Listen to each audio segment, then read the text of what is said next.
O medo te paralisa?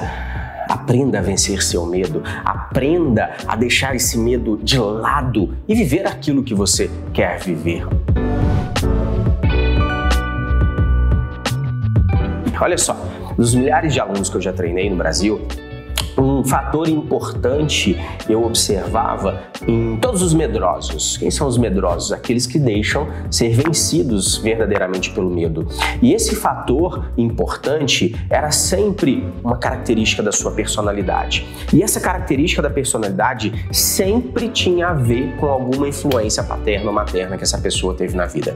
Ou seja, a criação transformou aquele adulto numa pessoa medrosa. Isso você não muda o resto da sua vida, você precisa aprender a lidar com isso, aprender a reprogramar esse comportamento na sua vida. E aí eu vou te deixar, 7 dicas, mais do que 6, 7 dicas para que você possa aprender a vencer o medo e se tornar uma pessoa realizadora. Primeira dica diz respeito ao seguinte: aprenda a olhar o positivo e não somente o negativo.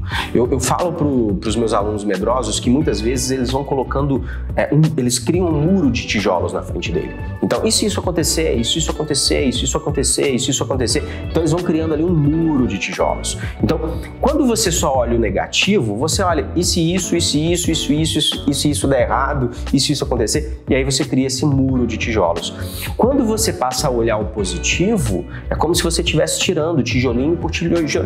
Isso aqui não, peraí, deixa eu ver o que tem do outro lado. Você vai tirando esses tijolinhos. E quando você tira esses tijolinhos, a vida fica mais clara, a vida fica mais possível. E você vai também, de certa forma, mudando o seu comportamento. A segunda dica: use o corpo e o coração e não somente a cabeça. A maioria das pessoas medrosas, elas são medrosas na mente. A mente aprisiona os seus medos. Quando você coloca o corpo para fazer as coisas, ou quando você coloca o coração, a emoção em jogo, poxa, meu filho está passando por uma situação extremamente desafiadora, meu filho está correndo risco. A coragem, ela vem.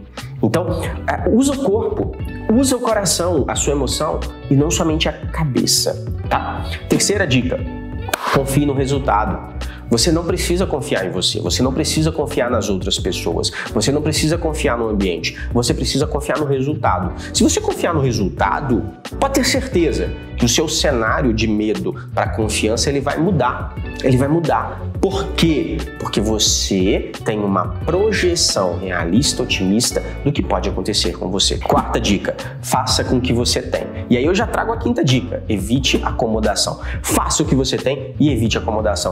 Por quê? Porque muitas pessoas, elas ficam esperando a situação ideal para poder conquistar aquilo que elas querem conquistar. Mas na verdade, você nunca vai ter a situação ideal se você não fizer hoje, se você não usar o que você tem hoje para conquistar essa situação ideal. Então, faça com o que você tem e evite a acomodação. A sexta dica é um grande desafio: aprenda a assumir melhores riscos. Riscos esses que vão trazer para você ali a possibilidade de se colocar à prova, de colocar o corpo em ação, de colocar a sua emoção em ação. Então, aprenda a assumir melhores riscos. E a sétima dica é uma escolha. Você tem sempre 2 escolhas na sua vida. A primeira escolha é fugir daquilo que te limita, é fugir daquilo que é ruim. E a segunda escolha é lutar pelas suas conquistas, lutar pelas suas realizações. O que você escolhe?